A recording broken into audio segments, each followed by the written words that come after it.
Om Swastiastu, Semeton Bali Makasami. Om Swastiastu.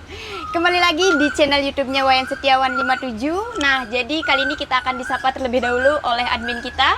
Silakan Bapak. Om Swastiastu, Semeton Wayan Setiawan channel dimanapun berada. Ditiang Wayan Setiawan selaku admin sedang berada di rumah jabatan Bapak Bupati Tabanan, Bapak Komang Sanjayo. Sane durung ngajang dumun pangten gagal paham. Ngajang dumun nggih, pangten emosi, pangten gagal paham nggih. Hari ini Titiang dengan Dek Resiti akan merosting Bapak Komang Sanjayo, bukan sebagai bupati tetapi sebagai calon bupati Tabanan untuk 5 tahun ke depan. Ini Semeton simak, tapi ingatan ngajang dumun. Kan pangsing keliru nyen Semeton pangten gagal paham nggih.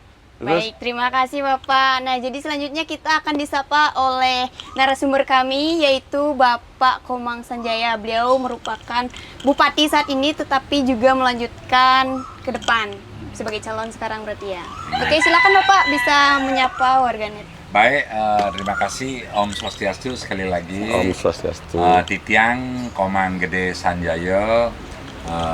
Hari ini memang betul saya sebagai Bupati Tabanan dan Astungkara juga Titiang dipercaya oleh Partai Demokrasi Indonesia Perjuangan menjadi calon bupati lagi untuk periode tahun 2024 tahun 2029. Senang sekali diwawancarai oleh tokoh-tokoh nih, Pak Wayan Setiawan nih sama Restiti. Kalau saya nih. Gen Z Pak. Gen Z ini saya appreciate nih anak muda. Saya dari dulu nunggu-nunggu biar pernah diwawancari oleh Gen Z nih anak muda nih. Iya. Terima kasih sekali. Oke teman-teman, jadi itu sapaan dari Bapak Bupati. Nah sekarang saya sebagai host di sini akan sedikit bertanya mewakilkan kalian para Gen Z di sini. Nah dulu itu yang saya tahu Tabanan itu bisa dikatakan kota seni. Kenapa saya bilang kota seni? Karena dulu pernah lewat jalannya itu bisa membangunkan saya di jalan Bapak. Saya dari Kintamani dari Bangli ke sini itu tiba-tiba nyampe di sini terbangun yang awalnya tertidur. Nah, bagaimana kepemimpinan Bapak sebelum ini selama 3,5 tahun menjabat ya? Karena kan dipotong Covid. Oke, jadi teman-teman biar kita dengarkan secara langsung apa sih pencapaian Bapak selama ini. Saya panggil Pak Mang aja ya biar slow gitu ya. Jadi apa sih Pak yang bisa Bapak ceritakan, yang Bapak bangun di Tabanan ini? Karena yang saya lihat sekarang ini, Tabanan udah semakin maju gitu. Tapi kan tetap nanti kita bakalan melihat apa sih kekurangannya gitu. Bisa diceritakan Bapak, silakan. Baik, terima kasih. Jadi adik Restiti ini awalnya tadi narasinya bagus sekali. Mengatakan Tabanan ini kota seni, saya bangga sebenarnya tadi. Saya bangga sekali, tapi ujungnya bagus. Tapi itu faktanya, ya, Pak. Tapi akhirnya kok terbangun ini. Nah, jadi terbangun, jalan rusak itu ya betul. Tapi jadi, betul kan? Betul sekali. Jadi saya senang sekali. Saya tidak anti kritik, justru saya senang anak-anak muda sekarang nih bangkit bagaimana mengkritisi pemimpinnya. Pemerintahannya memang realitanya demikian. Nah, Astungkara saya ketika kemarin terpilih dan dilantik tanggal 26 Februari tahun 2021. Kalau sekarang saya ukur udah 3,5 tahun. 3,5 tahun. Jadi saya tuh dilantik masa-masa Covid. Jadi gimana situasi saat itu Covid sangat mencekam di Bali, Indonesia bahkan di dunia. Nah, di kala itulah kita dilantik. Tapi saya tidak mengurangi semangat walaupun situasi Covid saat itu karena amanah undang-undang dan juga keinginan masyarakat Tabanan ketika saya dipilih oleh masyarakat Tabanan, apalagi dukungannya sangat luar biasa.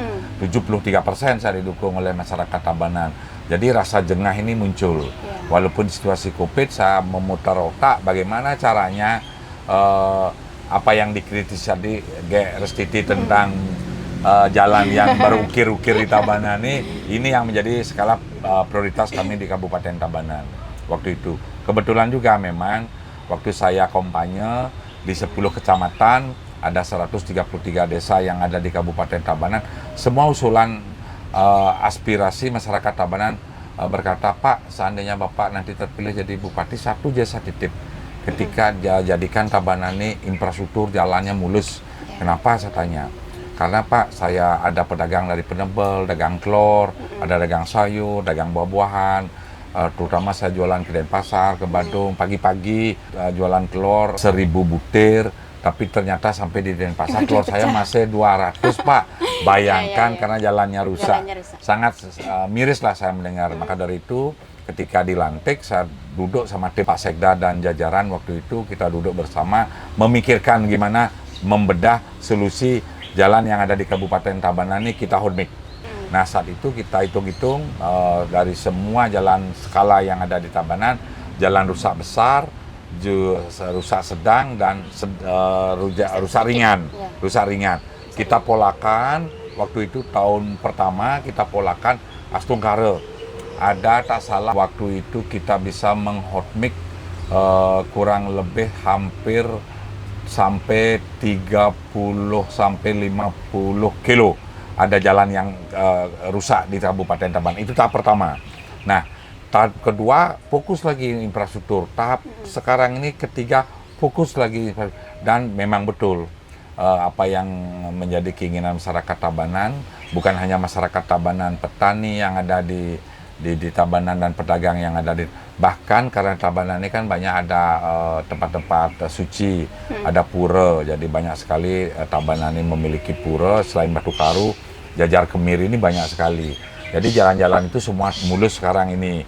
Jadi respon masyarakat di luar Kabupaten Tabanan tatkala datang diam-diam malam-malam sembahyang ke Tabanan, banyak yang kok begini sekarang Tabanan mulus, bagus. Saya pun kaget. Semua apresiasinya demikian.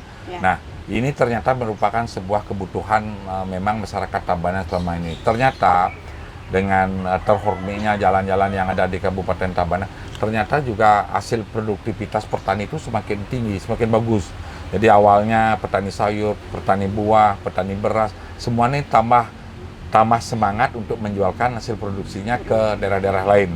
Distribusinya dari satu desa ke desa lain, satu kecamatan lain, dari Kabupaten Tabanan ke kabupaten yang lain, distribusinya. Jadi ada salah satu peningkatan ekonomi.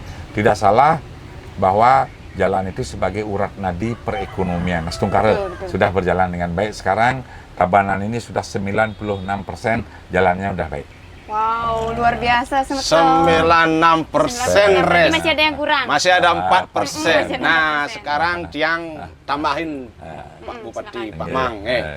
Jadi yang 4% itu salah satunya adalah di Pujungan itu yang ketipu dalam, betul. Turun itu belum. Nah, nanti yang tembus ke Tamlingan juga, karena saya pikir itu shortcut ke Beleleng. Tabanan ini kan identik juga dengan Kabupaten Pertanian, ya Pak.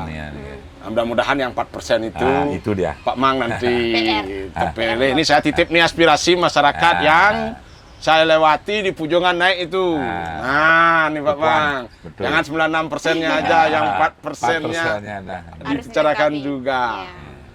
Nah, Tiang menyela sedikit Pak Mang. Kalau dulu sebelum Pak Mang jadi bupati, kepemimpinan bupati terdahulu, saya tidak bilang jelek. Setiap pemimpin pasti punya pattern tertentu, pola-pola tertentu ya. Nggak ada pemimpin cita-citanya untuk menjelekkan yang dipimpin, nggak ada semeton. Yang ada mungkin cuma gayanya saja.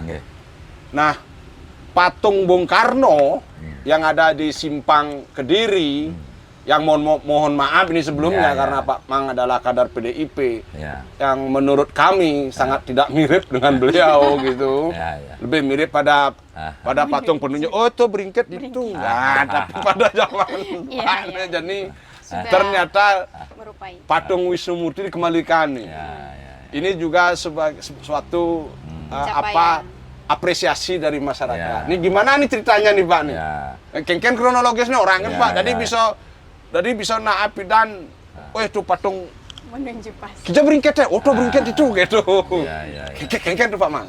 Baik, terima kasih pemirsa semuanya nih, di momentum yang sangat baik ini saya jelaskan tentang patung Wisnu Murti maupun tentang patung Bung Karno. Memang ini viral sekali dulu nih. Ya. Ini Sempat very saya very lihat juga. viral ini sampai kemana-mana dan lama lagi. Ini viralnya lama.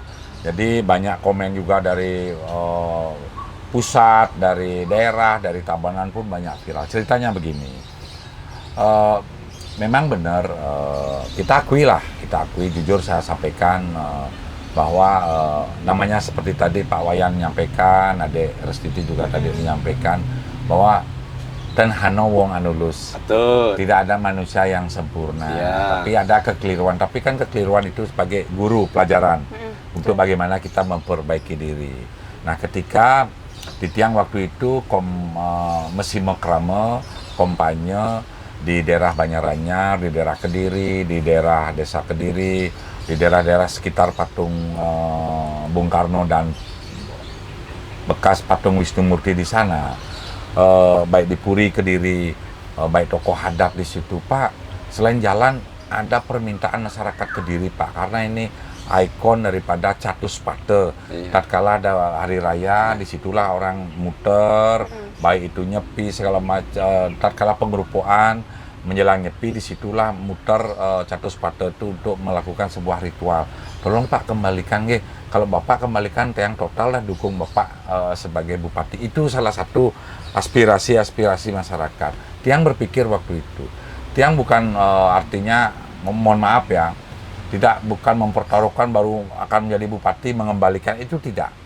Bukan pragmatis lah kita di transaksional mengembalikan, itu tidak. Tapi saya lebih melihat dari etika, estetika, dan norma agamanya. Kali pikir, saya kaji dan saya mohon izin yang di atas, ide sang yang dewasa, saya mohon bisa nggak patung ini saya relokasi di tempat yang sesungguhnya ada di Tabanan ini, namanya Taman Bung Karno. Tapi nggak ada patungnya, cuma tamannya. Alangkah cocoknya seandainya patung yang ada ini saya relokasi ke Taman Bung Karno. Klop jadinya lengkap. Ada patung, ada taman. Di situ saya kembalikan lagi kewibawaan, kehormatan, kemuliaan patung Wisnu Murti ini sebagai penjaga alam semesta Tabanan ini. Nah, akhirnya saya disambut baik karena saya menyampaikan dengan tulus, dengan sebuah kejujuran menyampaikan. Akhirnya saya sampaikan dengan Bendeso, ada tokoh-tokoh Pastungkara, Jero Bendeso, tokoh-tokoh semua di sini, bahwa apa yang diaspirasi masyarakat di bawah ini saya sampaikan ke pusat, ternyata direspon positif karena ini aspirasi. Itulah pemimpin, berani mengakui kesalahan. Akhirnya kan itu aspirasi, ternyata aspirasi yang lebih utama dari segala-galanya. Akhirnya saya bangun lagi tuh yang lebih megah, yang memang cocok untuk beliau di situ. Pastungkara, mohon maaf, bukan berarti membanding-bandingkan. Kayaknya ini patung Wisnu Murti ini adalah salah satu patung yang terbaik di Bali. Etikanya betul-betul bagus, hidup sekali. Iya. Saya yang tahu betul lah, karena Pak dari ikut mendesain, ikut upacara besar di situ, sampai upacara ngentak lingihang itu bertaruh di situ, sama tokoh-tokoh adat di situ, tokoh-tokoh Puri. Sekarang menjadi ikonik, mengembalikan lagi kehormatan, kejayaan kita sebagai orang Hindu Bali dan sebagai masyarakat Kediri. Pastungkara, masyarakat Kediri, saya udah sering sampaikan, jangan menolak lupa. Nah, masyarakat Kediri ini jangan menolak lupa. Jadi maksudnya jas merah. Jangan lupa dengan sejarah, Dek. Jadi mudah-mudahan masyarakat Kediri, saya mengembalikan kehormatan itu, mudah-mudahan ke depan juga paham. Selalu diingat lah. Ya. Bukan hanya ingat dengan Tabanan, tapi ingat juga sama Komang Sanjaya lah. Gitulah. Ini tuh penting dicontoh sama calon pemimpin lainnya ya Pak Yan ya. Ini patut dicontoh bagaimana Pak Yan Pak Komang ini menerima aspirasi masyarakat. Res, nak topik ini nak santai nih Res. Ya kan kamu sebagai genset ya. Saya sih sebenarnya cuma mendengarkan aja. Coba dari sudut pandangmu, perspektifmu, apa sih harapan anak-anak sepertimu? Jadi saya yang host kamu sekarang. Apa sih harapanmu mewakili genset khususnya yang dari Tabanan untuk Pak Komang nih? Ini coba kamu tanyakan ke beliau nih. Ini harapan. Kalau Apa? harapan, ini kan saya bukan warga Tabanan, tetapi Nggak ada urusan, tentu ini kita saya bicara Bali. Bali ya, bicara Bali. harapan saya tentu Bali ini bisa menjadi lebih baik. Ya. Saya akan bangga ketika mendengar adik dari mana? Dari Bali. Oh ini Bali, Tabanannya indah, Banglinya indah, Denpasarnya indah, Gianyarnya indah, Ya. punya punya ciri khasnya masing-masing kan seperti Ya. itu. Nah tentu yang pertama kan yang namanya saya anak muda, yang paling saya harapkan itu tentu pendidikan. Yang Ya. pertama, pendidikan itu sangat penting. Ya. Jadi saya berharap kepada Bapak sebagai pemimpin di sini memberikan pendidikan yang terbaik lah Ya. kepada anak-anak yang, karena masih banyak anak-anak itu melupakan pendidikan Pak. Ya. Bisa dikatakan pragmatis lah ya. Ya. Jadi harapan saya bisa Bapak memberikan pendidikan gratis kepada anak-anak tanpa pungutan biaya, Ya. khususnya anak-anak miskin yang kurang mampu lah itu. Ya. Terus juga infrastruktur yang merata. Jadi pembangunan di desa-desa itu merata, biar enggak nanti oh ini dari mana, dari Tabanan. Ini Ya. dibilang oh desanya ini belum baik. Kalau desanya ini ada yang bilang baik, biar enggak ada simpang siur, pilih Ya. kasih di sana. Jadi itu Ya. harapan saya. Ya. Jadi saya juga sempat dengar kemarin Bapak sudah membuat yang namanya kantor desa ya. Ya, Itu bisa berkantor di diceritakan. desa. Oh, Berkantor di desa. Ya. Ya, ya, ya. Itu bisa diceritakan nggak? Ya, baik, terima kasih. Dek Restini ini, kalau anak muda tuh kan idealisnya itu kenceng. Gimana dulu kita pernah menjadi mahasiswa, kalau mahasiswa tuh kan tuntutannya itu kenceng. Kita lihatlah anak-anak muda idealisnya mahasiswa. Tanpa teneng aling-aling apa yang diinginkan ya harus bergerak. Seperti itulah anak-anak muda sekarang ini. Saya appreciate anak muda Gen Z sekarang ini bagaimana mengemukakan sesuatu tidak perlu malu-malu lagi. Jadi dengan ada media sosial seperti sekarang ini, ada podcast, ada apapun, anak muda ini udah berani berteriak. Dulu kan beda. Apa yang disampaikan anak muda tuh bisa luar biasa ini. Ini yang membedakan dinamika di tahun-tahun sekarang ini. Maka dari itu saya sebenarnya sangat senang sekali sebagai pemimpin ketika ada anak muda menyampaikan aspirasinya dan saya bisa menjelaskan sehingga nyambung antara apa yang menjadi harapan anak-anak muda terhadap pemimpinnya menjadi nyambung. Tidak ada miss bahwa pemimpin mengatakan A, anak muda mengira B. Begitu juga sebaliknya. Nah, baik saya sampaikan bahwa kalau cerita pertama apa yang disampaikan adik tadi adalah tentang pendidikan. Di Tabanan ini dari zaman dulu, saya cerita zaman dulu kenapa saya berani menyampaikan karena saya lihat sendiri dan saya sering diskusi dengan para ilmuwan, para akademisi, para tokoh-tokoh pendidikan yang ada di Kabupaten Tabanan. Tabanan ini apa yang disampaikan tadi kan memiliki kearifan lokal sebagai daerah agraris. Tabanan ini kabupaten lumbung pangannya Bali, lumbung berasnya Bali. Semua orang udah mengaku itu. Tabanan, kalau Tabanan beras merahnya, beras jatiluwihnya, semua mengetahui lah Tabanan itu daerah pertanian. Nah, hampir sekarang Tabanan ini 75% itu memang daerah pertanian. Yang menyangga Badung, Kodia, dan Denpasar Sarbagita. 3 kabupaten kota yang ada di tetangga kami ini adalah bergerak di industrialisasi pariwisata. Tapi kami tetap menjaga Tabanan ini sebagai lumbung pangan. Cuma pariwisata itu adalah bonus. Bonus saja pariwisata. Jadi tetap kami berpijak kepada akar budaya yaitu pertanian. Nah, daerah pertanian dari zaman dulu leluhur kami ketika bertani mendapatkan penghasilan yang bagus zaman dulu ini serta merta orang tuanya, bapak-bapaknya menyekolahkan anaknya setinggi-tinggi. Itu terbukti. Makanya saya data survei, saya berkunjung ke beberapa kabupaten kota yang ada di Bali. Kebanyakan rata-rata guru-guru itu ada dari Tabanan. Guru. Karena ada sekolah dulu, sekolah guru yang ada di Singaraja tahun 60, 70. Banyak orang Tabanan itu berpendidikan ke Singaraja. Kalau orang Tabanan ini zaman dulu daerah pertanian kan mampu-mampu. Jadi mencari guru akhirnya ditempatkan di Karangasem, ditempatkan di Tabanan, di Badung, di mana-mana. Itu terbukti. Nah, kemarin pun saya sempat seminar bahwa guru besar, profesor doktor itu kebanyakan juga orang Tabanan. Jadi orang Tabanan untuk menuntut ilmu pendidikan setinggi-tingginya sangat luar biasa. Nah, sekarang kebijakan pemerintah bagaimana? Nah, setungkara lah dari 133 desa, ada 10 kecamatan, Dulu kan tersentralisasi pendidikan di kota. Sekarang SMA dan SMK sudah di setiap kecamatan ada. Tujuannya lebih dekat untuk melakukan pendidikan. Dan biayanya jadinya sangat murah untuk melakukan sebuah pendidikan. Nah, sementara di Tabanan sekarang nggak ada yang putus sekolah. Nggak ada. Karena apa? Karena mereka memang genetiknya adalah senang bersekolah orang masyarakat Tabanan. Itu genetiknya. Nah, kedua juga tadi disinggung saya berkantor di desa.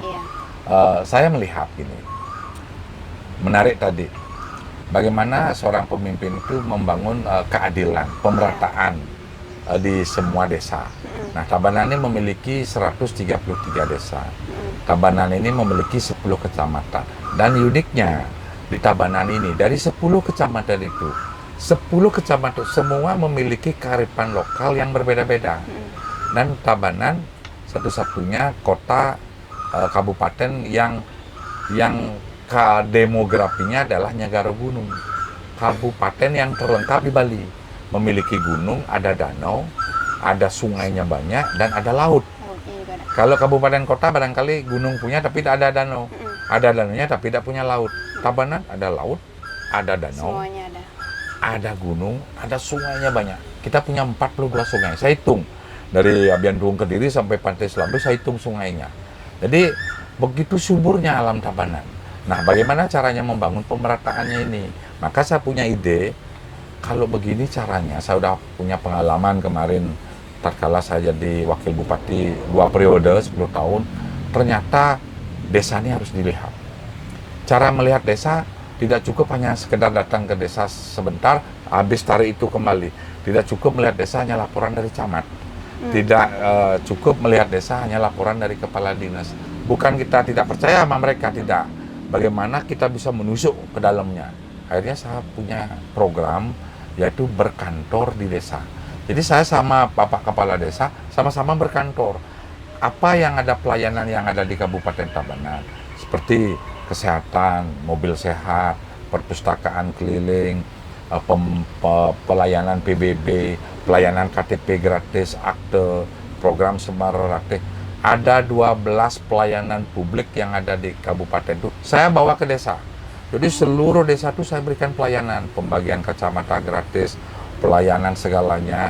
Sehingga dari pagi sampai malam bahkan saya nginep di desa, melayani desa. Jadi langsung, sehingga nanti semua desa itu merasa ada asas keadilan, asas pemanfaatan. Kedua juga saya ketika berkunjung ke desa, tatkala saya melihat di desa itu jalannya tidak baik, infrastruktur tidak baik, langsung saya ajak kadis PU-nya, teman-teman di PU, saya ajak ini loh jalannya, ini. Sehingga saya tuh existing langsung bisa melihat secara langsung apa sebenarnya yang terjadi di desa, tidak berdasarkan laporan dari teman-teman OPD. Itu yang pertama. Yang kedua, Tabanan ini dulu kan ada konsep pembangunan sentralisasi. Jadi membangun berdasarkan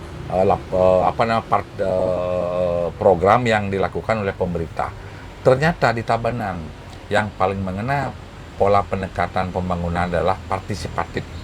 Partisipatif itu tumbuh dari bawah, aspirasi.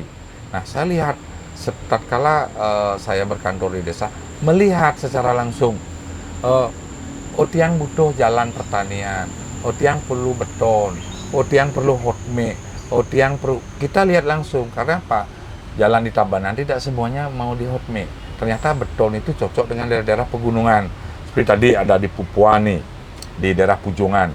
Tabanan ini kan kabupaten yang paling connecting kemana-mana. Tabanan ke barat negara, ke gini Buleleng, ke sini Badung.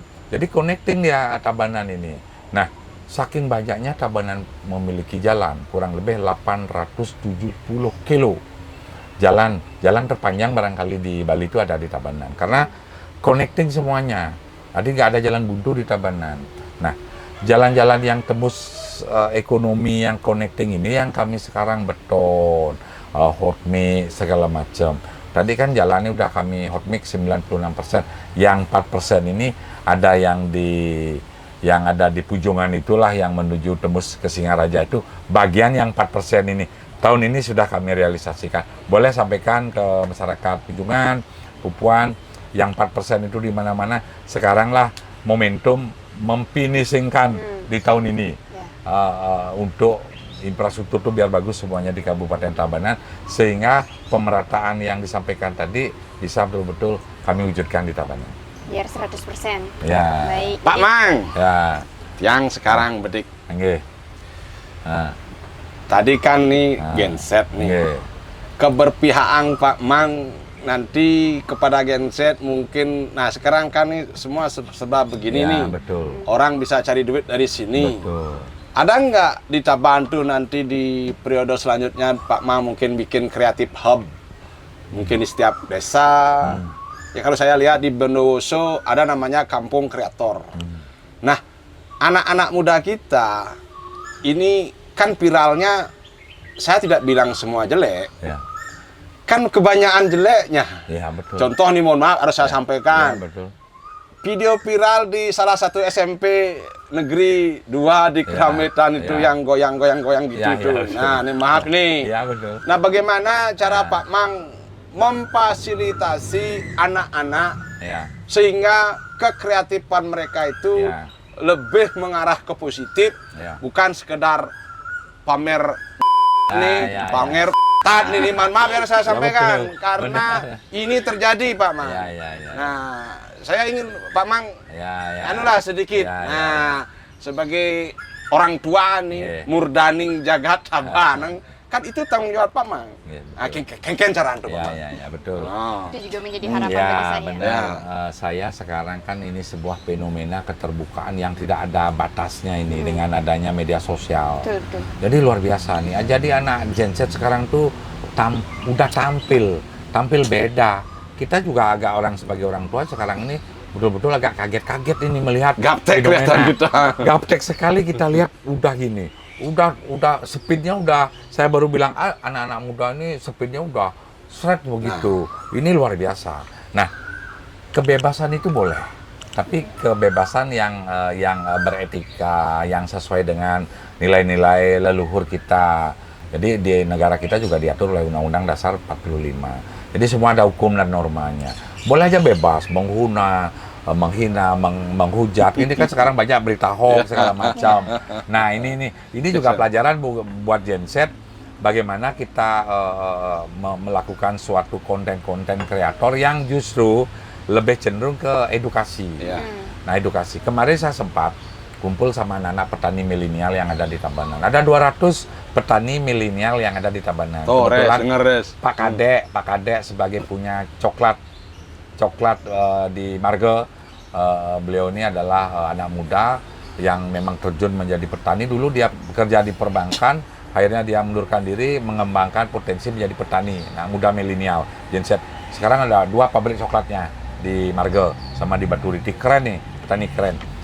Nah, Pak Kadek ini saya cerita gimana sih anak muda nih. Saya Pak punya 200 petani milenial. Bagaimana dulu awalnya sampai 200? Gini Pak, dengan medsos itu, untuk bagaimana medsos sekarang dari rumahnya saya bisa memasarkan coklat saya ke luar negeri. Bagaimana dari rumah saya bisa menyebarkan coklat sampai ke seluruh Indonesia. Nah, ini positifnya dengan media sosial bisa menyebarkan produk-produk hasil pertanian. Nggak perlu kantor lagi, nggak perlu. Nah, itu yang saya bilang positifnya. Tapi kan ada juga konten-konten negatif apa yang disampaikan tadi Pak Wayan. Dengan tari-tarian begini dan lain. Itu memang ada kebablasannya. Nah, kami Astungkare mendapatkan masukan dari Pak Wayan. Harapan saya ke depan Astungkare mudah-mudahan terpilih lagi. Kami bagaimana bekerja sama dengan pakar-pakar konten kreator atau sekolah-sekolah kepribadian atau humas atau apalah yang memang terlibat dengan hal-hal itu, kita diberikan penyuluhan di sekolah-sekolah, seminar-seminar atau FGD, sehingga anak-anak muda bagaimana melakukan menggunakan media sosial ini selebar-lebar, tapi justru untuk bekal hidup kita. Tatkala bekal hidup itu tatkala kita punya pekerjaan dari rumah, punya pengikut, punya YouTube, jadi YouTuber apa yang namanya sekarang ini yang kita inginkan. Dan kami di Tabanan ini melalui Dinas Pariwisata memiliki objek-objek sekarang di desa-desa wisata yang sangat panorama Tabanan ini eksotik sekali. Air terjunnya lengkap di Tabanan. Ada sungainya bagus-bagus, Pantai. raftingnya bagus, pantainya bagus. Anak-anak muda Gen Z ini dengan media sosialnya mengenalkan objek-objek wisata. Kita ajak anak-anak muda seperti Jegek Bagus, kemarin kami rekrut di Dinas Pariwisata, ajak mengenalkan sebagai duta. Anak Gen Z sebagai duta, saya bangga loh sebagai orang Tabanan. Jele melah gumi gelah, jele melah nyamo gelah. Ayo kita edukatif, Tabanan ini adalah milik kita bersama dengan bermedia sosial.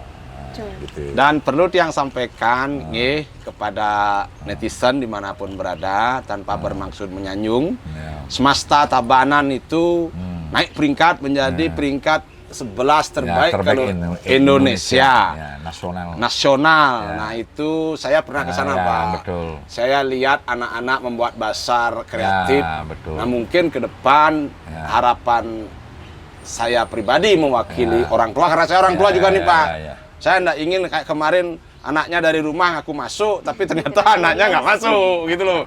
Jadi ada dukungan dari Terus tadi kasus. pemerintah, ya kan? Ada dukungan dari pemerintah sebagai guru WSESO, Pak ya. Oke, betul.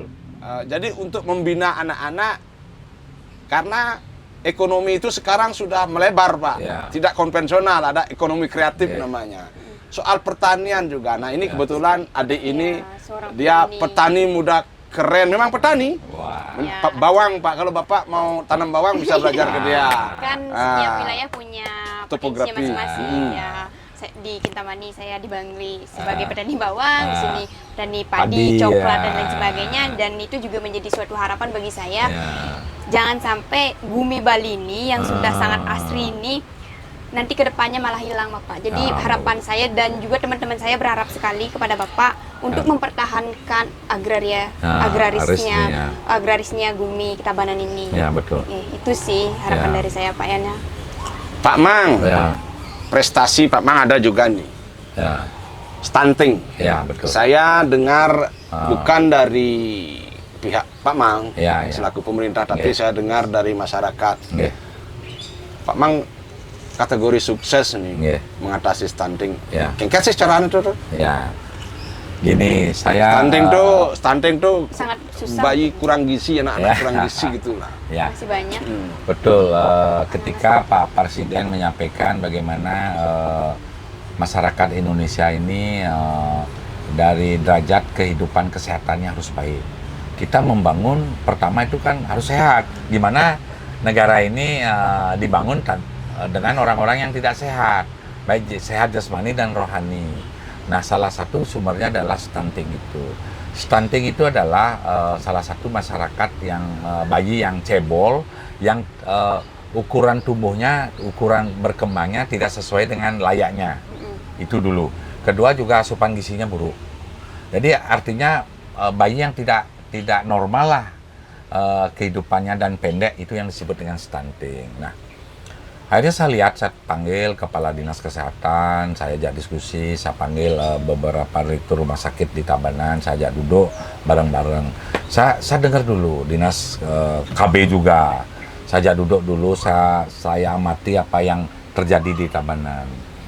Tabanan ini sekarang jumlah penduduknya 460.000. Jadi kita bermain dari demografi dulu. Nah, kedua, ketika ada anjuran Bapak Presiden bagaimana secara nasional stunting harus 20%. Nah, kedua di Bali bagaimana stuntingnya menjadi 10%. Nah, habis itu di masing-masing kabupaten harus di bawah 10% stuntingnya. Nah, waktu ini Bali diapresiasi secara nasional, Bali ini stuntingnya 8,2%. Terbaik, udah di bawah nasional. Terbaik ini Bali di seluruh Indonesia.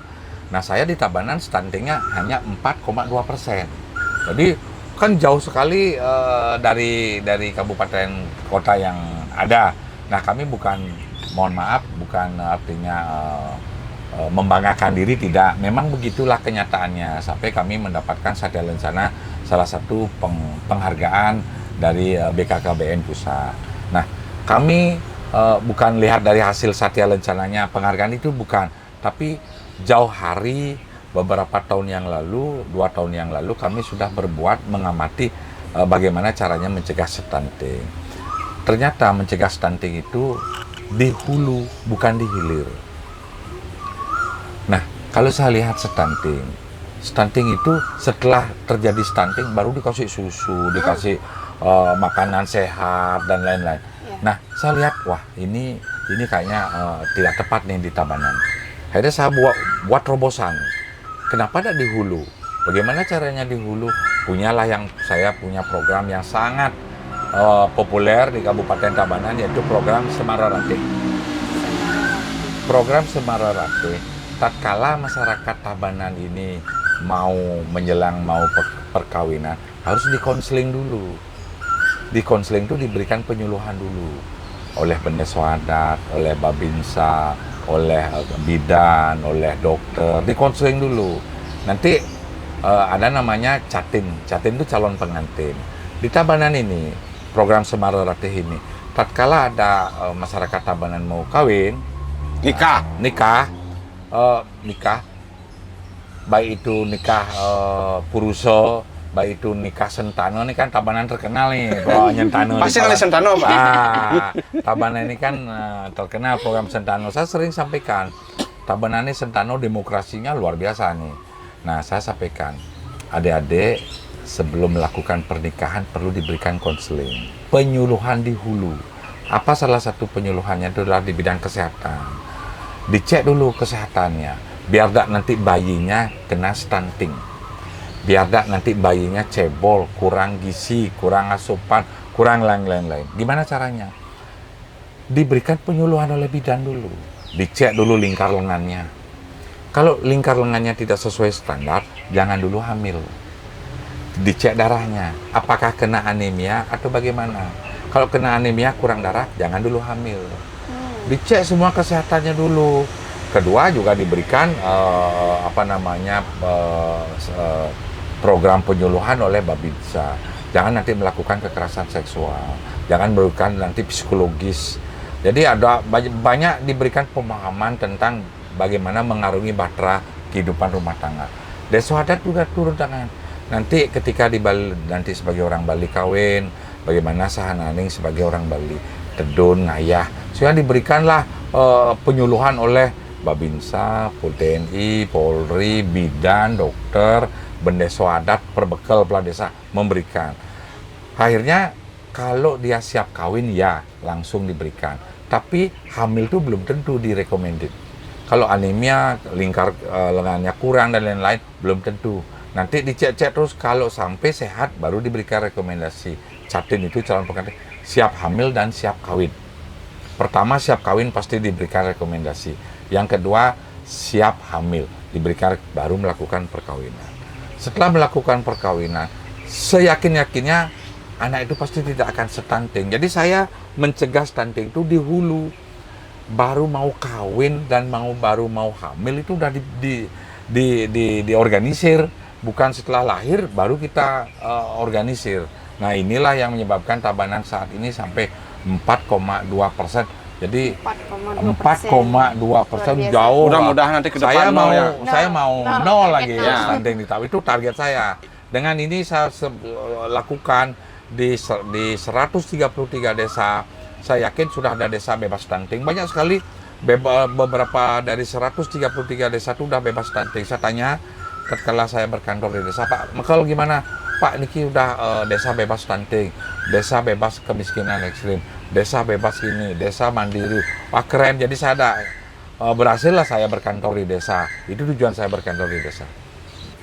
Saya jujur surprise ketemu Pak Mang. Betul-betul surprise. Pak Mang orangnya humble. Saya pikir Taban tuh preman nih, premanisme. Taban gumi premanisme begitu. Tapi ternyata pemimpinnya humble nih. Suksema. Saya tidak menyanjung ya semeton.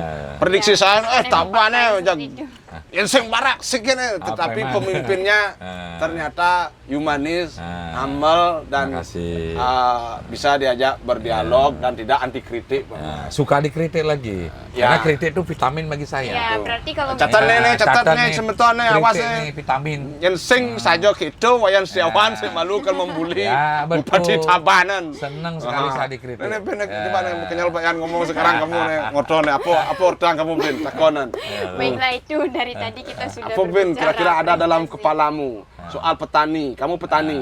Petani Ya, milenial. petani milenial, kamu petani bawang. Apa harapanmu kepada anak muda di sini? Jangan berharap kepada pemimpin saja. Ya. Pemimpin tergantung rakyatnya juga. Ya. Rakyat tergantung pemimpinnya juga. Ya. Pesan-pesanmu nih sebagai generasi Z yang bergelut di bidang pertanian untuk anak-anak di Tabanan. Ya. Nah, apa nih? Bagaimana ngikuti jejaknya kan? Iya, jangan kamu interogasi beliau saja. Sekarang kamu nih. Oke teman-teman, jadi ini waktunya saya sebagai seorang anak petani yang lahir memang dari kecil. Mungkin saya yang bercerita sedikit di Iya, sini, bagus. ya, Pak, ya.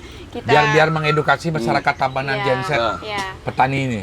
Betul. Jadi kalau boleh cerita sedikit, saya ini memang terlahir dari anak petani dan emang keadaan perekonomian saya dulu itu memang benar-benar bisa dikatakan dari anak miskin seperti itu, dan berjuang dengan perjuangan bersama orang tua, khususnya orang tua lah, berkat dukungan doa dari orang tua saya mengikuti jejak beliau, dan saya sampai saat ini mungkin sedikit narsis dibilang ya.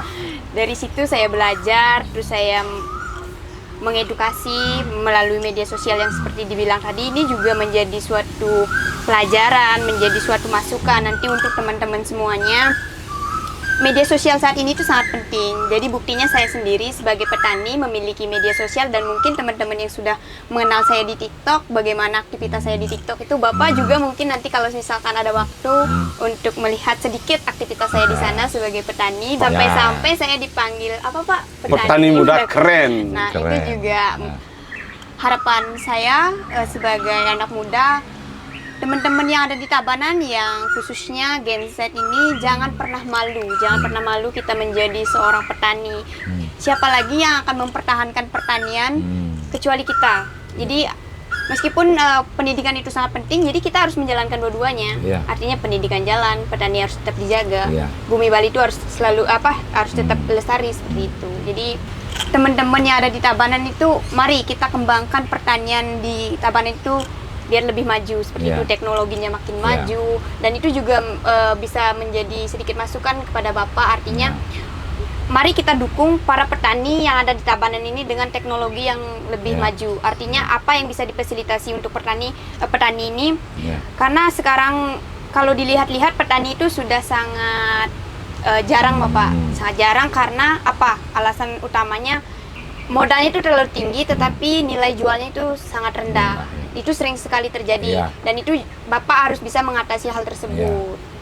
Itu sih harapan dan pesan dari saya. Baik. Jadi saya sangat memohon kepada Bapak untuk bisa memberikan fasilitas yang terbaik untuk petani di sini.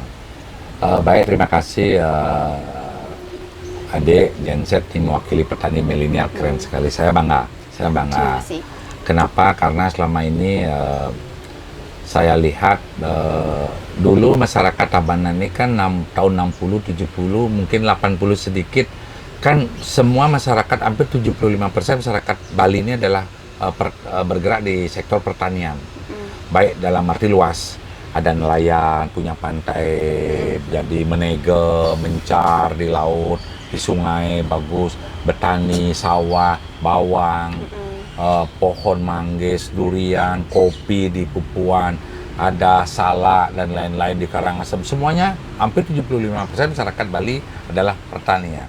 Ketika ada turis datang, sektor pariwisata menjadi primadona. Semua beralih dari rupiah ke dolar ini semua. Jadi pariwisata memang menggiurkan sekali. Ini tantangan. Kita sangat welcome, sangat welcome terhadap dunia pariwisata, sangat. Karena itu menjadi juga bagian daripada pendapatan, artinya pariwisata sebagai simbol juga PHR. Jadi itu salah satu sebagai modal untuk membangun Bali ini adalah dari PHR-nya ini, betul.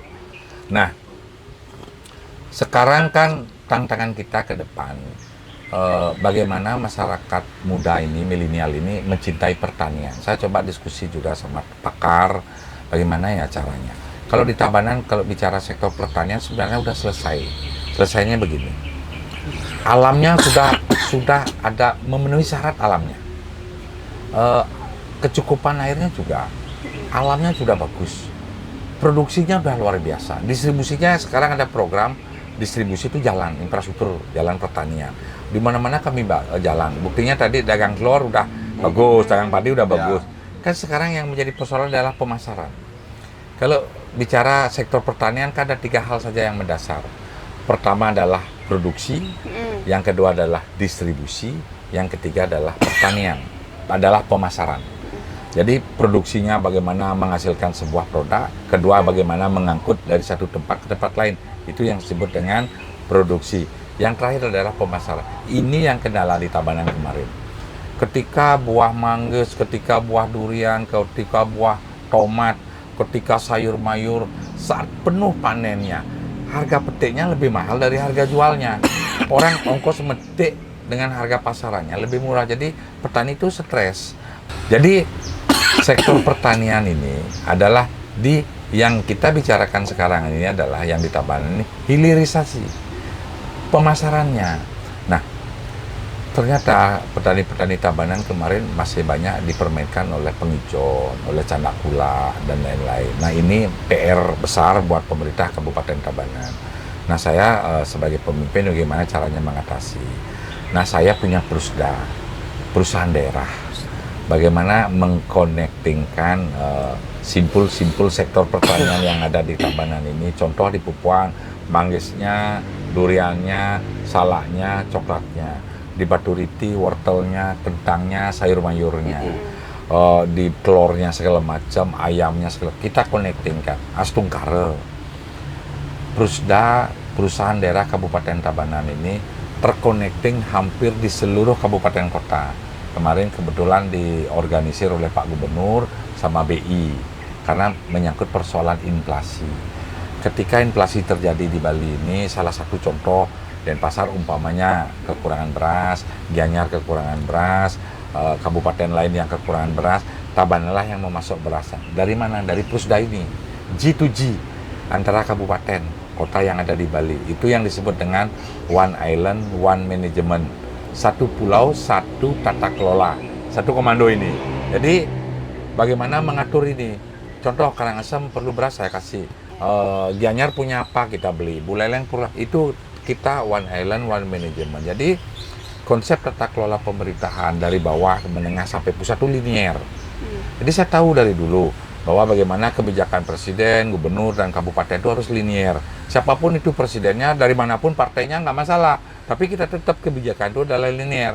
Kita ada dalam tatanan klaim-mengklaim bahwa ini milik partai, ini milik, ini presidennya, gubernur. Enggak, kita ini pemerintah, udah jadi pemerintah harus linier programnya. Kita pun di sektor pertanian begitu. Ketika pusat membutuhkan mencari lokus pertanian di Tabanan mengenai hilirisasi, kita welcome. Kita welcome ini. Jadi itu yang saya sampaikan. Saya gatal nih ingin memotong nih sedikit izin nih Pak Mang nih ya. Boleh. Jadi itu sekaligus menjawab propaganda pihak sebelah yang bilang nih kan presidennya sekarang dari partai Gerindra ini ya saya bilang aja dari partai Gerindra nanti harus satu jalur gitu sama seperti dulu.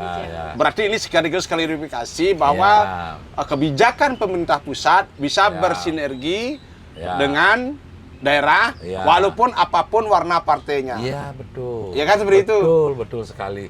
Karena apa? Saya punya pengalaman. Karena saya baca undang-undangnya, aturannya, regulasi. Seorang presiden tidak akan mungkin tidak membangun kabupaten provinsinya di seluruh Indonesia. Seorang presiden kan sudah menjadi rakyat Indonesia. Seorang gubernur kan sudah menjadi rakyat wilayahnya. Seorang bupati juga harus menjadi milik warganya. Semua harus linier, kebijakan UUD 45, ada Perpres, ada Perda, ada apa tuh harus kita ngikuti, entah dari manapun sumbernya, entah partai apapun. Saya punya pengalaman. Dulu mohon maaf ya ini, saya kebetulan dulu kan tahu bahwa di Bali ini pernah berbeda partai dengan gubernurnya. Ya. Pernah. Tapi buktinya kan jalan programnya. Satu pihak Pak Gubernur punya program Simandri namanya di kabupaten kota, saya jalankan sistem pertanian terintegrasi. Walaupun beda warna, beda partai, saya program provinsi Pak Gubernur tetap saya jalankan di Tabanan. Nah, biar saya tidak ada isu-isu propaganda atau apa, harus linier, harus pilih ini nanti biar presidennya linier. Enggak lah. ini tidak mendidik ini. Ya, Ini membodohi. membodohi itu. Membodohi. Saya berani katakan itu tidak baik, tidak mendidik. Karena saya pernah jadi wakil 2 periode. Bupati sekarang baru 1 periode. Jadi saya tahulah tatanan bagaimana tatanan bernegara, berbangsa, ada undang-undang, ada regulasi, saya paham lah. Jadi jangan mengedukasi sesuatu yang nanti menyesatkan yang tidak baik lah, ya seperti itu. Pak Mang, ini ada titipan sedikit di luar konteks ya Pak Mang. Oke. Kemarin kalau Pak Mang ikut menyimak viral kasus Landa, ya kan? Oke. Kasus Landa, bagaimana warga kami itu di Badung, Ya. Nyoman Sukeno, Ya. ditangkap karena melihara Landa. Dan ini juga titipan netizen, karena tadi disebutkan bahwa Tabanan adalah kabupaten yang mayoritas itu agraris masih. Nah, di mana hewan Landa itu masih dianggap hama, Pak Mang. Nah, jadi titipannya begini. Ada sampai yang mengirim ke saya, tolong kirim BKSDA untuk nangkap Landa, sebab kalau saya yang nangkap Landa nanti saya yang ditangkap. Nah, ini titipannya nanti di periode kedua Pak Mang menjabat, nanti undang BKSDA untuk memberi edukasi atau memfasilitasi masyarakat, terutama pecinta binatang, bagaimana caranya agar mereka tidak terkriminalisasi karena ketidaktahuan, kan begitu? Betul. Karena Landa adalah bagi sebagian, bukan sebagian, semua orang petani itu. Tabanan banyak loh Landa. Nah, makanya tadi saya Tabanan dapat nanam Landa. 70 pohon kelapa, semuanya dimakan Landa. Itu warga Bapak. Ya, betul. Itu warga Bapak. Ya, betul. Jadi saya titip, begitu Bapak menjabat, dan akan saya tagih ini. Tolong fasilitasi masyarakat dengan BKSDA kepada khusus pecinta ya Pak. Saya tanda kutip pecinta, karena saya tidak setuju Landa itu dibunuh-bunuh, nggak setuju. Betul. Saya nggak setuju. Saya titip kepada Bapak khususnya sebagai Bupati di Pemkab Tabanan untuk memfasilitasi warga agar bagaimana mereka bisa memelihara Landa, bahkan mengembangbiakkan Pak. Karena Landa itu cepat berkembang biak Pak. Betul. Nah, itu sebagai titipan, pesan titipan, tolong Bapak sampaikan nih kepada masyarakat Bapak. Ini karena saya harus sampaikan sebagai penyambung lidah rakyat lah gitu. Walaupun saya bukan DPR Pak. Kita tidak mau warga Tabanan juga dikriminalisasi persoalan hewan-hewan yang menjadi dilindungi. Nah, saya tidak tahu memang. Saya tidak tahu kan. Ya, harapan saya jadi BKSDA melalui siapa berikan kode-kode atau bentuk-bentuk foto mana yang boleh dan tidak, yang mana yang menjadi dilindungi dan tidak. Itu mestinya BKSDA kalau ada sumber daya manusia atau informasinya tidak mencakup luas, kan bisa kerjasama dengan pemerintah daerah. Jadi Pemkab Tabanan melalui camat, melalui Bapak Kepala Desa, nanti saya tempel di kantor-kantor desa. Ini loh yang dilindungi, ini yang boleh dipelihara, ini loh hama, ini yang tidak. Karena satu pihak kan, Landa itu juga hama yang memang suka nyari hasil kladi, makanannya kladi. Umbi-umbian Pak. Umbi-umbian tuh di Tabanan, porang, kladi, paling banyak tuh ada di Tabanan nih, daerah subur. Maksud saya gini Pak Man, maksudnya kalau ada masyarakat, elemen masyarakat pecinta satwa yang ingin memelihara Landa, Pemkab Tabanan memfasilitasi ke BKSDA untuk mencarikan izinnya. Izin memelihara loh Pak, bukan izin buat sate Landa loh. Ya betul, betul. Saya tugas pemerintah kan salah satu bagaimana melindungi warganya. Dari yang tidak tahu menjadi tahu. Dari yang umpamanya ada yang niat memelihara untuk menjaga, biar tidak ekosistemnya ditembak-tembak atau dibunuh, kan lebih baik dijaga, dirawat, dan apalagi dikasih makan kan dengan baik dan benar. Sekiranya nanti saya dengan BKSDA diskusi bagaimana polanya, kerjasamanya kalau udah dalam perlindungan pemerintah, seperti jalak nih, jalak putih kan terkenal nih, jalak Bali. Dulu kan jalak Bali itu bukan hanya masyarakat negara saja yang mengembangkan, tapi sudah masuk ke Tabanan. Saya salah satu mencintai jalak ini. Kemarin saya di Penebel melepas sama beberapa komunitas bule-bule yang mencintai burung jalak Bali ini, saya lepas. Jadi ada salah satu di daerah Wangayo, di daerah lereng Batu Karu, komunitas jalak Bali. Sekarang udah jalaknya udah berkembang, bertelur. Ada beberapa bulan yang lalu ya saya lepas, sekarang udah bertelur dan beranak. Saya bangga. Baru ini saya datang, saya tengok, sudah di rumah-rumah orang Jalak Bali di Tabanan ini keren banget ini. Ini yang saya inginkan. Jadi edukasi sebenarnya ini kan kemarin ini miss edukasi aja, miss informasi aja sehingga terjadi hal seperti itu. Saya prihatin sih sebenarnya melihat masyarakat kemarin yang memang nggak ngerti apa akhirnya tersangkut begitu. Sedih juga sih, tapi begitulah keadaannya. Pak, terima kasih kan. Ini yang terakhir nih Pak, Ya. karena agaknya sudah senja nih. Ya. Yang menggelitik nih Pak. Saya ingat dulu Bapak berpasangan dengan Pak Edi Jayawiro. Sekarang Jayawiro. jadi Edi Sandi Wiro. nih. Tentu banyak masyarakat Ya. bertanya-tanya ini. Wah, ini calon wakil bupatinya ngamul ini atau mungkin tidak cocok ini dengan bupatinya atau apa. Seperti di Tabanan, Tamo Ipat, pisah ranjang, cerai sekarang di dengan Negaro. Kemang Artawan di Negaro. Negaro. Negaro kan? Ya. Dulu Tamo Ipat, Ya. sekarang kolega Bapak. Kembang Ipak. Kemang Ipat, Bang Ipat. Ya. Nah, ini saya wajib bertanya nih Pak. Ya. Tolong sampaikan. Ya. Jangan marah Pak ya. Ya, baik. Saya Pak mau puing-puing nih, dia apa kengken. Kengken Pak Mang nih, Satwen bedek pangsing Bali dipimpin nanti oleh pemimpin-pemimpin ngamul ya, Pak. Baik, terima kasih. Maro sing banyak ngamul, maro sing bakene ngamul, Pak. Ngambulan. Yen mau jadi calon pemimpin kan amul-amulin, mau memimpin kengken ya kan Ya, begitu. Nah, baik. kengken ya Pak nih. Baik, terima kasih Pak Yan, ini menarik sekali, bagus sekali. Ini pertanyaan yang bagus. Jarang yang bertanya seperti ini, tapi ini bertanya saya sampaikan. Ya. Begini Pak Yan, adik juga. Saya ini sebagai pemimpin tidak tatanan memilih. Saya harus dengan ini cocok, dengan ini tidak. Karena di Partai PDI Perjuangan itu, tatkala diberikan tugas, mandat, bagaimanapun harus tempur. Ini perintah. Kalau di kami, di Partai PDI Perjuangan itu adalah mandat, tugas, dan perintah.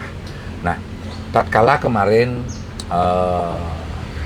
sesuai dengan amanah undang-undang dipersyaratkan bahwa kabupaten kota baik gubernur, wakil gubernur, baik bupati, wakil gubernur dan wali kota di seluruh Indonesia akan ada pemilu serentak tanggal 27 November tahun 2024. Ini Ya. pemilu serentak. Iya. Adalah persyaratan dari PKPU bahwa persyaratan itu harus melalui partai politik maupun independen. Kalau di perorangan mengumpulkan KTP, kalau dia dengan partai politik harus mengikuti syarat-syarat, harus didukung oleh partai politik. Nah, saya di Tabanan kebetulan disodorkan formulir oleh pusat, siapa yang ingin menjadi bupati, siapa yang ingin menjadi wakil bupati, diberikanlah hak program, hak untuk menentukan pilihannya, adalah formulir. Nah, waktu itu saya sebagai petahana mengambil formulir bupati. Nah, saya mencalonkan kembali lagi jadi bupati. Banyak kok di Tabanan yang ingin menjadi bupati. Kedua juga ada calon wakil bupati. Banyak kok yang mencalonkan diri, Pak Edi Wirawan menjadi wakil bupati, Pak Dirga menjadi wakil bupati. Saya juga Komang Ede Sanjaya menjadi calon bupati.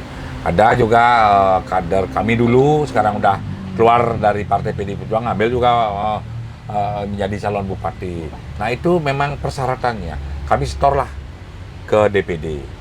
Dari DPD diplenokan, direkomendasi utuh, tidak ada dilebihin, dikurangi, dikirimlah ke Jakarta. Di Jakarta lah penjaringan. Di Jakarta penjaringan siapa yang layak, dicek track recordnya, elektabilitasnya, segala macam dicek. Ada penilaian di situ. Nah, penilaian di pusat itulah diturunkan rekomendasi.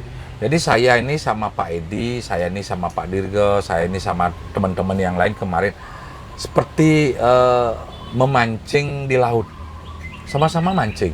Entah siapa yang dapat ikan, itu kan bukan hak kita. Kebetulan saya dapat ikan, kebetulan Pak Dirga dapat ikan, dia sebagai wakil bupati, kan bukan salah kita. Bukan saya tatanan memilih harus ini itu.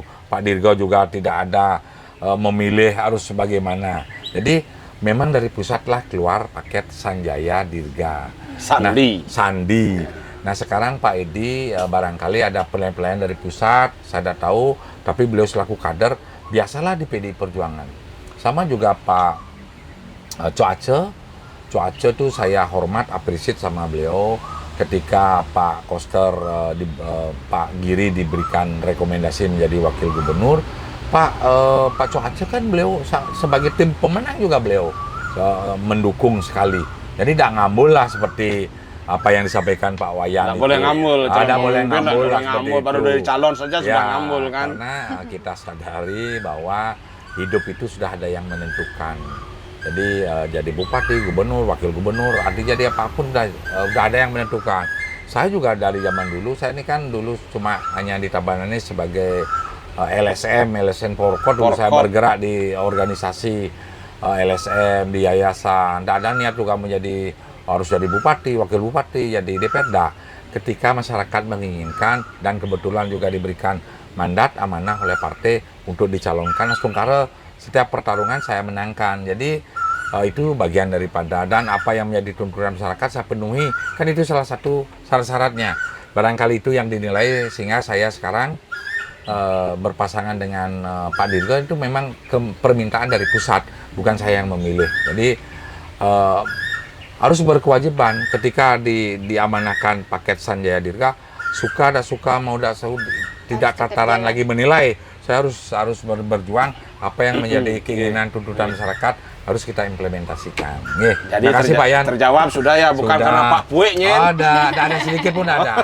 Kita sampai saat ini baik sekali. Dan Puek ternyata nih, Sanjaya nak Puek jadi gitu kan. Digoreng-goreng terus isu itu gitu loh. Namanya masyarakat kan pasti gak ada asumsi. Ada kayaknya pasti dia ada gini Pak, biasa. Tapi hari yang baik ini saya klarifikasi bahwa tidak ada apa, komunikasi baik dan murni itu rekomendasi pusat. Ada niat saya. Tadi kan kita sudah ngobrol nih, banyak nih. Ini kamu sebagai Gen Z nih, ada nggak yang perlu kira-kira kamu ungkapkan lagi perasaan hatimu kepada Pak Komang nih Ini sebagai yang paling penting nih. Ya, yang paling penting apa nih? Kamu Dari sampaikan tadi aja. Biar lengkap nih ya pertanyaannya. Mungkin waktunya ini belum cukup untuk semua pertanyaan. Nah, anggap aja nih episode 1. Ya, anggap aja episode 1 dan ini pertanyaan terakhir di episode 1. Nah, terkait birokrasi Bapak. Nah, jadi bagaimana sih penataan di sini terkait Bapak birokrasi di sini? Pelayanan Artinya publik gitu. karena kan ada isu anekdot dipersulit seperti itu. Kalau bisa dipermudah, kenapa harus dipersulitkan seperti itu? Nah, bagaimana di Tabanan ini birokrasinya berjalan? Bisa dijawab, Bapak? Baik, terima kasih. Jadi hari ini Pak Wayan, Dek Restiti, saya ini betul-betul dikeroyok ini. Saya diserbu. Ini baru episode 1, Bapak. Ini luar biasa ini saya. Narasumbernya 1, hostnya 2 Saya ini. sampai kewalahan ini. Aduh. Serangan-serangannya tajam-tajam ini semua. Baik, terima kasih Dek Restiti. Jadi bicara tentang birokrasi sama juga. Saya dulu waktu jadi mahasiswa paling awam tentang birokrasi. Maaf ya, tanda kutip ini. Saya juga dulu anti birokrasi. Dulu kan biasa mahasiswa zaman dulu tuh kan seperti itu. Karena apa? Karena ya pelayanan publik itu kadang-kadang seperti tadi benar. Jujur saya sampaikan kalau bisa, kalau tidak, kalau sudah pendek ngapain pendek ngapain diperpanjang. Kalau udah sulit ngapain dipermudah, kan begitu dulu. Dibikin seolah-olah padahal mudah aja dipersulit, padahal pendek diperpanjang, kan begitu dulu. Nah dulu, tapi sekarang tidak demikian. Kenapa saya sampaikan? Birokrasi sekarang ini beda, karena ada undang-undang dari Pak Presiden, dari Kementerian, ASN, baik dari Kementerian Dalam Negeri. Pekerjaan sekarang kita ini dinilai ada SOP, standar operasional prosedurnya. Jadi pekerjaan itu maksimum 1 minggu, kalau lebih bisa dituntut dengan pelayanan publik. Nah, jadi setiap OPD itu harus memberikan pelayanan terbaiknya. Salah satu indikator pelayanannya apa? Ada yang namanya dari Badan Pemeriksa Keuangan itu WTP. Kalau kita pelayanannya buruk, disclaimer kita, artinya buruk, jadi diumumkan dan tidak dapat bantuan keuangan khusus dari kementerian. Biar kita tidak kena disclaimer, biar dapat bantuan, kinerjanya harus baik. Nah, inilah peranan pemimpin. Kita sering adakan kopi morning, rapat pagi-pagi, berikan arahan apa yang menjadi petunjuk, keterbukaan. Nah, kebetulan kami juga punya mall pelayanan terpadu untuk pelayanan satu pintu. Jadi orang ngurus izin, ada orang ngurus KTP, ada yang ngurus akte, ada yang ngurus PBB, pajak bumi bangunan, ada yang ngurus BPHTB, urusan semuanya keterbukaan. Bahkan saya udah pasang CCTV. Saya pasang CCTV connecting ke HP saya. Jadi saya buka HP, saya lihat apa yang menjadi pekerjaan di masing-masing OPD. Nah, tujuannya adalah sok terapi saja sebenarnya. Sehingga pegawai melihat, oh ini ada saya dipantau oleh Pak Bupati. Jadi ini salah satu. Jadi tujuannya apa? Adalah pelayanan publik. Sehingga masyarakat yang datang hari ini, karena apa? Kalau berlarut-larut masyarakat ngurus perizinan, ngurus segala macam akte dan lain-lain, kan high cost dia. Berkali-kali datang Bupati, biaya ongkos bensin, belum lagi kemacetan, belum lagi perasaan. Nah, itu yang kami hindari. Maka dari itulah salah satu selain pelayanan publik kami di kantor, saya menyerang hanya di Tabanan, berkantor di desa, memberikan pelayanan publik. Jadi birokrasi kami itu udah saya serahkan di desa. Jadi ini satu-satunya, makanya saya dapat banyak Satya Lencana. Bukan kami ngejar Satya Lencananya, penghargaan tidak, karena memang terobosan seorang pemimpin. Bukan ngejar rekor muri, Pak, ya? Bukan ngejar rekor muri. Artinya kan sebagai motivasi memang juga. hanya dapat ya syukuri. Kalau enggak juga kami melayani masyarakat sebaik-baiknya. Datang ke desa-desa dari pagi sampai malam, berapa KTP urus. Kesehatan, cek tensinya, semua vitamin, semua kami urus. Lancar. Termasuk bagaimana ajak anak-anak sekarang di desa-desa itu membaca lagi. Bukan hanya main HP. Kami punya mobil perpustakaan keliling. Ternyata aja literasi, membaca segala macam. Kita ajak habis itu mobil sehat. Kami punya mobil sehat, langsung taruh di desa, mobil sehat, cek pap smear. Siapa tahu ada kanker payudara, ada katarak. Kami langsung di desa. Segitunya kami melayani bukan hanya di kabupaten, langsung kami di desa. Mudah-mudahan ini menginspirasi program kami ini, sehingga karena apa? Karena satu-satunya di Bali hanya Tabanan nggak ada lurahnya, semua desa. Jadi patutlah kami berkantor di desa dengan program Bunga Desa, Bupati ngantor di desa. Ya. Dan cuma Tabanan yang punya programan Hanya itu. Tabanan. Cuma Patut Tabanan ditiru yang ini. patut ditiru.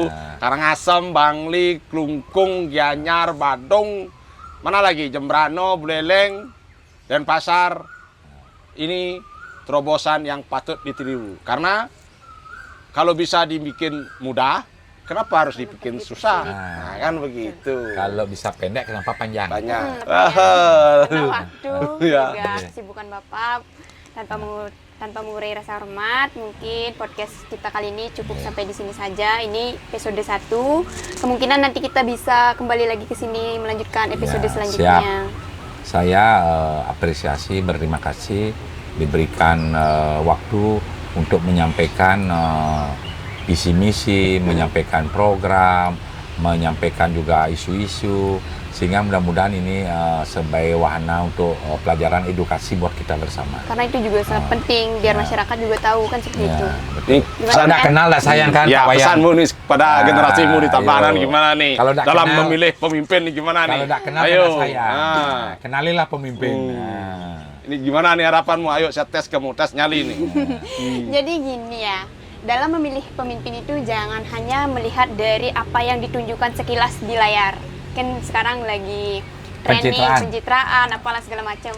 Tetapi memilihlah karena rekam jejaknya. Jadi lihat bagaimana sih ke belakang beliau, mereka para pemimpin bekerja untuk kalian. Jadi jangan seolah-olah kalian, oh ini lagi FOMO nih kayak gini. Jangan.